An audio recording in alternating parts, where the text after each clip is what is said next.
बिस्मिल्लाहिर्रहमानिर्रहीम अस्सलाम वालेकुम। मेरा नाम सामा है और आप देख रहे हैं मेरा यूट्यूब चैनल। आज हम जिस टॉपिक पर बात करने जा रहे हैं बड़ा इंपॉर्टेंट टॉपिक है कि जो ट्रांसफार्मर है जब हम उसको डिज़ाइन करते हैं तो वो 50 हर्ट्ज़ या 60 हर्ट्ज़ के लिए डिज़ाइन किया जाता है। तो कौन सा ट्रांसफार्मर जो है वो ज़्यादा एफिशिएंट है, जो 50 हर्ट्ज़ पे ऑपरेट कर रहा होता है या जो है वो 60 हर्ट्ज़ पे ऑपरेट कर रहा होता है। वीडियो शुरू करने से पहले अगर आप मेरे चैनल पे नए हैं तो मेरे चैनल को सब्सक्राइब ज़रूर कर लें और वीडियो पसंद आए तो इसको लाइक ज़रूर कीजिएगा। चलें वीडियो की तरफ बढ़ते हैं आगे। जी, तो सबसे पहले इसमें है कि जो ट्रांसफ़ार्मर है कौन सा एफिशिएंट है। तो ट्रांसफ़ार्मर आपको पता है कि 60 हर्ट्ज़ 50 हर्ट्ज़ दोनों के लिए डिज़ाइन किए जाते हैं। अब हम देखेंगे कि सेम रेटिंग का जो ट्रांसफ़ार्मर है उसको पहले हम 50 हर्ट्ज़ पे ऑपरेट करेंगे और फिर हम उसको 60 हर्ट्ज़ पे ऑपरेट करके देखेंगे कि हमें दोनों केसेस में क्या देखने को मिलता है और कौन सा ट्रांसफ़ार्मर जो है वो ज़्यादा एफिशिएंट होता है। तो सबसे पहले हम जो है इसको 50 हर्ट्ज़ पे ऑपरेट करेंगे और उस पे देखने से पहले जो है हम देख लें इसकी कि ट्रांसफ़ार्मर की रेटिंग्स और पैरामीटर्स क्या हैं हमारे। तो केवीए में जो है वो 100 केवीए का ट्रांसफ़ार्मर है। इसकी रेजिस्टेंस जो है वो 700 ओम है और जो इसकी इंडक्टेंस है वो 1.2 हेनरी है। और जो फ्रीक्वेंसी है वो पहले हम इसको 50 पे और फिर हम इसको 60 पे ऑपरेट करके देखेंगे। तो जो हम अभी कैलकुलेशन करने जा रहे हैं इसमें जो सबसे इम्पॉर्टेंट चीज़ है वो पावर फैक्टर है कि हम सबसे पहले पावर फैक्टर फाइंड करेंगे और उसके बाद हम इसके जो है वो किलोवाट निकाल सकेंगे कि कितना आउटपुट जो है वो ये बेयर कर सकता है। तो सबसे पहले कॉस थीटा जैसे पावर फैक्टर हम कहते हैं वो होता है रेजिस्टेंस ओवर इम्पीडेंस। तो सबसे पहले हम जो है वो देख लेंगे कि जेड जो है वो इम्पीडेंस है जो किस पे डिपेंड करता है इंडक्टिव रिएक्टेंस एक्सएल पे। जो एक्सएल का फार्मूला है वो हमें पहले से मालूम है कि जो एक्सएल है वो 2 पाई इंटू एफ एल होता है। तो जो एक्सएल की वैल्यू निकलेगी 2 इंटू पाई की value 3.14 into 50 hertz into 1.2 henry आ जाएगी। तो यहाँ से जो एक्सएल की वैल्यू निकलेगी यानी कि हमारे जो इंडक्टिव रिएक्टेंस की वैल्यू निकलेगी 2 पाई एफ एल निकलेगी। तो यहाँ से जो एक्सएल है वो आ जाएगा 3.77 और हम जो उसके बाद हम इम्पीडेंस देखें तो इम्पीडेंस का फार्मूला है Z is equal to R2 plus XL, ऊपर इसका अंडर रूट आ जाएगा। तो जब हम ये वैल्यू निकालें तो आर की 700 है और जो एक्सएल की वैल्यू अभी हमने निकाली है वो 377 है। तो ये जब हम इसको कैलकुलेट करें तो जेड की वैल्यू आ जाएगी 795 ओहम 795 ओहम। तो जो पावर फैक्टर है अब हमारे पास उसके लिए जो दोनों वैल्यूज़ हैं वो आ चुकी हैं। तो हम इसमें पुट करके 5 से पावर फैक्टर की वैल्यू ले लेंगे। Cos theta is equal to R over G. तो आर की वैल्यू यहाँ पर जो है हमारे पास ऊपर गिवन थी 700 ओम थी और जो जेड की वैल्यू हमने निकाली 795 ओम। तो जब इसको हम डिवाइड करेंगे तो हमारे पास कॉस थीटे की जो वैल्यू आएगी वो 0.88 आ जाएगी। अब हम निकालने ये हमारे पास जो सारी चीज़ें हैं वो निकल आई हैं। तो अब हम ट्रांसफार्मर के आउटपुट यानी रियल पावर जो ये ड्राइव कर सकता है उसके लिए जो है formula kilowatt KVA into cos theta, यानी कि हमें यहाँ पर कॉस थीटा की ज़रूरत थी। तो जो हमारा ट्रांसफार्मर था वो 100 केवीए इंटू पावर फैक्टर 0.88।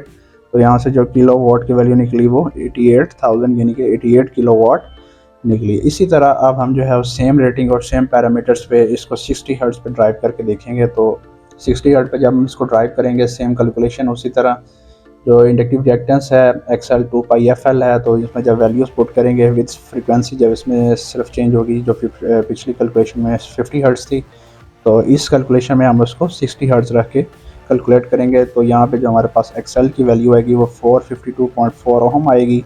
इसी तरह हम जो है यहाँ से इंडक्टेंस यानी जेड मालूम करेंगे, वही formula same R plus XL और इसका जो है आर स्क्वायर प्लस एक्सेस के ऊपर जो अंडर रूट आ जाएगा। तो ये हमारे पास जो जेड की वैल्यू आ जाएगी वो 833.5 आ जाएगी। बिल्कुल उसी तरीके अब हम इसका पावर फैक्टर कॉस थीटा मालूम करेंगे आर इंटू जी। तो जो कॉस थीटा हमारे पास इसका यानी पावर फैक्टर निकलेगा जो ट्रांसफार्मर हमारा 60 हर्ट्ज़ पे ऑपरेट कर रहा है वो 0.839 आएगा। इसी तरह अब जो इसकी ट्रांसफार्मर की रियल पावर है वो कितनी ड्राइव कर सकता है वो मालूम करेंगे। तो के V A into cos theta 100 के वी ए का ट्रांसफार्मर है और इसका जो पावर फैक्टर है जब 60 हर्ट्ज़ फ्रिक्वेंसी पे ये ऑपरेट कर रहा है तो वो 0.839 है। तो ये जब मल्टीप्लाई करेंगे तो हमारे पास किलो वाट की जो वैल्यू आएगी 83900 वाट यानी कि 83.9 किलो वाट का ये जो है वो आ जाएगा। अब देखते हैं कि इन दोनों में डिफरेंस क्या है कि जो पावर फैक्टर है वो 50 हर्ट्ज़ ट्रांसफार्मर का ज़्यादा है 60 हर्ट्ज़ ट्रांसफार्मर से। अब देखते हैं कि जो रियल डिफरेंस है इसकी रियल पावर और एक्टिव पावर में जो आउटपुट में उस पर क्या फ़र्क पड़ता है। आउटपुट ऑफ 100 केवीए ट्रांसफार्मर जब वो 50 हर्ट्ज़ पे ऑपरेट कर रहा था तो वो 88 किलोवाट है। जब सेम पैरामीटर्स के ऊपर जो ट्रांसफार्मर यानी 100 केवी का ट्रांसफार्मर जब 60 हर्ट्ज़ पे ऑपरेट कर रहा था तो उसकी जो आउटपुट ड्राइविंग पावर थी यानी रियल पावर थी वो 83.9 थी। अब हम दोनों में इसको जब माइनस करेंगे तो हमारे पास 4.1 किलोवाट का डिफरेंस आ रहा है। देखने में तो ये छोटा लग रहा है कि मतलब बहुत कम वैल्यू है, लेकिन ये ट्रांसफार्मर की रेटिंग भी जो है वो 100 केवी है। अगर यही सेम ट्रांसफार्मर की रेटिंग अगर हम बढ़ा दें मेगावाट्स में या किलोवाट्स में ले जाएँ तो ये रिज़ल्ट जो है वो बहुत ज़्यादा ह्यूज हो जाएंगे। अमाउंट ये जो डिफरेंस आ रहा है अमाउंट में ये बहुत ज़्यादा हो जाएगा। तो इसी में हम जो है एक कैलकुलेशन करके देखते हैं कि सपोज एवरीथिंग इज़ सेम, हर चीज़ जो है उसको सेम रहने देते हैं।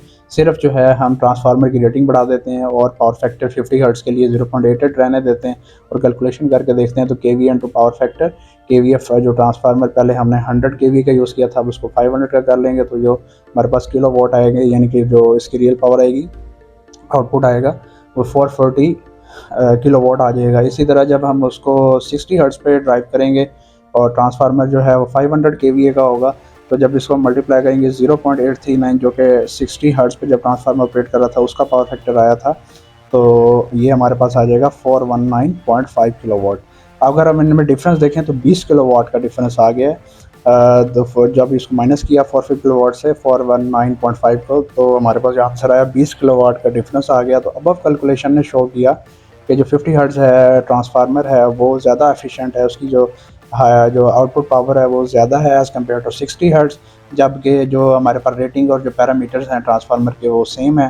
तो ये जो इससे जो हमें पता लगता है कि जो दोनों के दरमियान में डिफरेंस है वो बहुत ज़्यादा होने की वजह से जो लॉसेस हैं वो ज़्यादा हो जाते हैं। इस वजह से 50 हर्ट्ज़ का ट्रांसफार्मर ज़्यादा एफिशिएंट होता है। तो ये वीडियो अगर आपको पसंद आए तो वीडियो को लाइक ज़रूर करें, चैनल को सब्सक्राइब करें। तब तक के लिए अल्लाह हाफ़िज़।